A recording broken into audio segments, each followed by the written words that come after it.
niko Darlene ninde muntu wakuyoboye iwanjye uhamenye ute? So guys, nongeye kuba naguha ikaze hano kuri filime yacu Urukundo Rwinzitane umunsi ku munsi. Niba ukurikirana ibiganiro byose bari guca hano kuri channel, ndagushimiye kandi niba unakurikirana filime yacu Urukundo Rwinzitane, tukaba turi na hano kuri channel, tukaba tujye kuba twaganira kuri filime yacu Urukundo Rwinzitane. Muhaye ikaze. Marabizi ko ngo tuvugana Papa Derike amaze kuba yamenya umugore wa Derike, yamaze kuba yakunda bashaka kuba yazabana nawe ubuzima bwe bwose. Kandi tukaba tuzi ko umukobwa Derike yihebeye, tukaba tuzi ko umugore Derike yihebeye ari Darlene. Kandi tukaba tuzi ko muri aka kanya tuvugana Darlene yamaze kuba yasesekara mu rugo kwa Derike. Ese uratekereza hano baraza kuba bamuha ikaze ko tubona Papa Derike amufashe nabi cyane, ndetse ahise amubaza n'ikintu cyamurangiye hano mu rugo iwe, n'ikintu cyatumye agera hano mu rugo iwe? Uratekereza noneho Darlene baraza kuba byamworohera? Muri aka kanya Darlene ari muri situation mbi cyane, ari kubura n'ahantu na hamwe yahungira, ari kubura n'ubuntu n'umwe wamufasha. Ese uratekereza ko Derike noneho araza kuba yagira amahirwe ko yamusangana mu rugo iwabo? Guys, nkwaye ikaze. Niba ari bwo bwa mbere wawe wisanze hano kuri channel, turagusaba kugira ngo wadutere inkunga ko bakanda kuri buta subscribe maze ya migano film yacu Urukundo Rwinzitane. Turagusaba kugira ngo ube watanga ibitekerezo, ube watubwira nawe ukuntu uri kwimba kuri film yacu Urukundo Rwinzitane. Murabizi ko tubakunda, murabizi ko muri abantu b'intwari, murabizi ko ibikorwa dukoze umunsi ku munsi ari mwebwe tuba turimo gukorera. Rero nimba wisanze hano kuri channel, ntugende utabanje waremba wakanze kuri buto ya subscribe maze nawe winjire mu muryango wagize filime yacu Urukundo Rwinzitane. Ese uratekereza ko tubona noneho Darlene akomeje kuba yajya muri situation mbi ikomeye cyane? Ko tubona Darlene akomeje kuba yajya mu bibazo bikomeye cyane? Urabona muri aka kanya ikintu agiye kuba yakora ni ikihe? Uratekereza muri aka kanya Darlene ikintu agiye kuba, niba papa wa Derike agiye kuba yamwirukana, ntabwo yamukorera ibyo ashaka, ibyo aje amwitezeho, uratekereza ko biraza kuba byagenda te?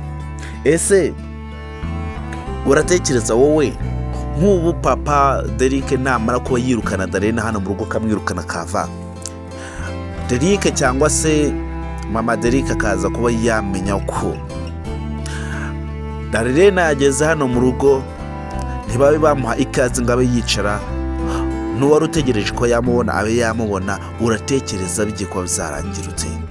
Guys, murabizi ko muri aka kanya bigiye kuba none byaba bibi cyane, ibyabo bigiye kuba byaba bibi ku rwego rwo hejuru. Ntabwo tuzi ikintu kigiye kuba cyakurikiraho mu gihe icyo ari cyo cyose. Papa Derike agiye kuba yirukana Darlene, akaba yamwirukana, akaba yava hano.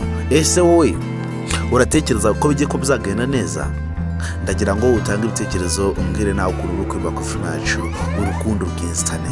Wowe nimba waba wisanze hano kuri channel, ukaba aribwo bwa mbere aribwo wabona iki kiganiro, ukaba ukibonye hano kuri channel, ndagira ngo mbe nakubwira ko iyi ngiyi ariyo channel nyine igiye kuba yacaho bino biganiro byose bigiye kuba byanyura hano umunsi ku munsi. Ndetse zose ziba zavuye kuri filime yacu Rwinzitane ugiye kuzikurikirana hano kuri channel umunsi ku munsi. Njyewe muri kumva kuri mikoro, njyewe uba uri kubagezaho bino biganiro byose umunsi ku munsi. Nitwa Nsenga Venke. Ese urabona ubuzima Darlene akomeje kuba yanyuramo buzamuhira? Uratekereza ko yino situation Darlene akomeje kuba yanyuramo bizamugwa neza? Ese ko tubona noneho twese ko tubona ko papa Derike amwakiriye nabi cyane n'umunabi gwa danger, urabona aramuha ikaze cyangwa aramwirukana? Ndagira ngo utange ibitekerezo mbwire. Uratekereza ko umuntu witwa Derike namara ko yamenya ko Darlene ageze hano mu rugo bakamwirukana, araza ko yakorera iki papa we? Turabizi ko muri aka kanya batari kumvikana neza, kubera ko umugore Derike yifuza kuba yabana nawe, papa Derike amaze kuba yamutera imboni, ndetse basanzwe banazuranye, asanzwe amuzi. Ese urabona iyi situation Darlene akomeje kuyanyuramo iraza ko yamugerekera neza. Guys, wowe nkwibutsa ko niba wageze hano kuri channel ukaba uri kubona utarakanda kuri buto ya subscribe utagusaba kugira ngo wowe kanda kuri buto ya subscribe kugira tujyane imigano byose ya filime yacu Urukundo Rwinzitane. Turagira ngo batanga ibitekerezo batubwira nawe ukuntu uri kwimba kuri filime yacu Urukundo Rwinzitane. Murabizi ko tubakunda, murabizi ko muri abantu b'intwari, murabizi ko muri abantu bagaciro mu bikorwa byose twaturi gutegura umunsi ku munsi kuri filime yacu Urukundo Rwinzitane. Ese ko tubona Darlene nakomeje kuyahora n'ibizazane mu kazi ko yaje kuba yakora hano, ko tubona Darlene ikiraro gitangiye kuba cyamugwara ku rwego rwo hejuru, atekereza araza kuba yakora iki. Darlene ubuzima bwe abayemo muri kano kanya hano mu cyaro ukomeje kuba bwamucanga ku rwego rwo hejuru. Darlene noneho ubu tuvugana amaze kuba yabura byose, kugeza naho batangiye kuba bamusuzugura, batangiye kuba bashaka kuba bamufata ku ngufu. Ese uratekereza kuba Darlene noneho yaravuye mu mujyi bamwirukanye, naho ahungiye naho akaba atangiye kuba yahaburira amahoro, urabona arazi kuba yakora iki nk'umupfakazi uwo ari we wese? Uratekereza ko Darlene abona ubuzima bwo mu cyaro araza kuba yabushobora? Guys, wowe niba ukurikirana filime yacu Urukundo Rwinzitane umunsi ku munsi, nawe ushaka kuba wagira uruhare kuri filime yacu Urukundo Rwinzitane ukaba wisanze hano kuri channel hano kuri Mutsiga Empire, turagusaba kugira ngo wadotere inkunga ko bakanda kuri buto ya subscribe maze cyane muganda byose bari gutegurwa umunsi ku munsi kuri filime yacu Urukundo Rwinzitane. Turagusaba kugira ngo ube watanga ibitekerezo, ube watubwira nawe ukuntu uri kwimba kuri filime yacu Urukundo Rwinzitane. Murabizi ko tubakunda, murabizi ko muri abantu b'intwari, murabizi ko tubahoza ku mutima, kandi murabizi ko ibikorwa byose dukoze umunsi ku munsi ni mwebwe tuba turimo gukora. Rero niba wisanze hano kuri Mutsiga Empire, reba niba wakanze kuri buto ya subscribe urabukoze cyane nimba wayikanzeho. Ese ko tubona noneho Darlene ubuzima abayeho hano mu cyaro bukomeje kuba bwamufata kunda, bukomeje kuba ndetse bwamugwara ku rwego rwo hejuru, kugeza naho batangiye kuba bamusuzugura, batangiye kuba bashakisha uburyo bwabo bwose banamufata ku ngufu. Uratekereza ko azakora iki kugira ngo abantu bose bumve ko ari we wigenga ndetse anakora buri kimwe cyose akabaho? Uratekereza ko Darlene ubuzima bwe bwose yamaze ari umukire, akaba atangiye kuba yasuzugurwa ku rwego rwo hejuru bene kano kageni? Uratekereza araza gukora iki? Guys, wowe niba wifuza kugira uruhare kuri filime yacu Urukundo Rwinzitane, tanga ibitekerezo tubwire nawe ukuntu uri kwiyumva.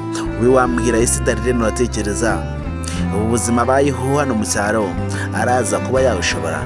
Ese uratekereza ko tubona na Bishop nawe nubwo umugore we yifashe nawe agahemukira Darlene ku rwego hejuru, nawe akamuhemukira akamwirukana? Utekereza ko bizabasiga amahoro? Utekereza ko bino bikorwa byose bakoze umunsi ku munsi batazabyicuza umunsi Darlene noneho nawe yongeye kuba yagarura ubuzima? Darlene ahantu ari muri kano kanya arababaje ku rwego rwo hejuru. Darlene muri aka kanya ahantu ari ateye agahinda gakabije. Ntabwo tuzi uburyo biraza kuba bizarangira, mu buryo biraza kuba bizagenda, ntabwo tuzi uburyo iyi situation akomeza kuba yabamo araza kuba yayikuramo nk'umupfakazi. Ese wowe utekereza iki kuri Darlene?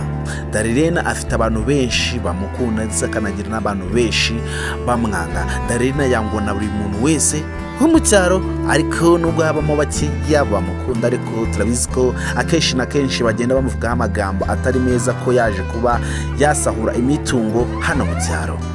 Ariko twitura filime yacu Urukundo Rwinzitane, turabizi ko Darlene ikintu cyamuzanye ni kuba yashakisha ahantu hariho hose yabonera ubuzima kumwe n'abana be, mu gihe abana be baba babayeho neza nawe muri icyo gihe yabaho yishimye.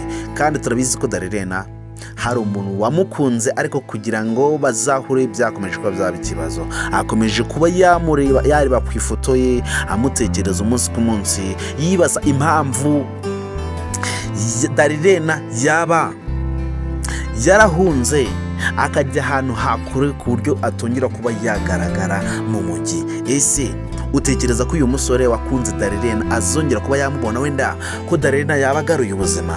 Turabizi ko papa w'uyu musore afite kampani, kandi twaba tuzi ko iyo kampani ikuriye kampani ya Ngoga, kandi twaba tuzi ko Ngoga we na Shanera bose ari abafatanyabikorwa. Ese ngaho wowe tekereza, ishire mu mwanya wa Shanera umunsi noneho uyu musore yamaze kuba yabana Darlene, bagakundana bakabana. Ese utekereza ko Darlene noneho ubuzima yabagiyemo n'ubuzima Shanera wamwirukanye abayemo bahuriye hehe? Ese uratekereza atazabyishuza impamvu yifashe akaba yarekura Darlene akamucika akamuva mu biganza? Guys, wowe nimba wisanze hano kuri channel, niba ushaka kuba wagira film yacu Urukundo Rwinzitane umunsi ku munsi, icyo tugusaba no kubatanga ibitekerezo ukatubwira nawe ukuntu uri kwimva film yacu Urukundo Rwinzitane. Murabizi ko tubakunda, murabizi ko muri abantu b'intwari, murabizi ko tubahoza ku mutima. Icyo mbasaba nimba wageze hano kuri Mutsiga Empire, tanga ibitekerezo tubwire nawe ukuntu uri kwimva kuri film yacu Urukundo Rwinzitane. Rero n'abatinde kongera duhure kuri episode kuri film yacu Urukundo Rwinzitane, bakunda cyane, murabagaciro hano kuri Mutsiga Empire. Mwumvaga kuri mikoro kono nsenga. Thank you, ciao ciao.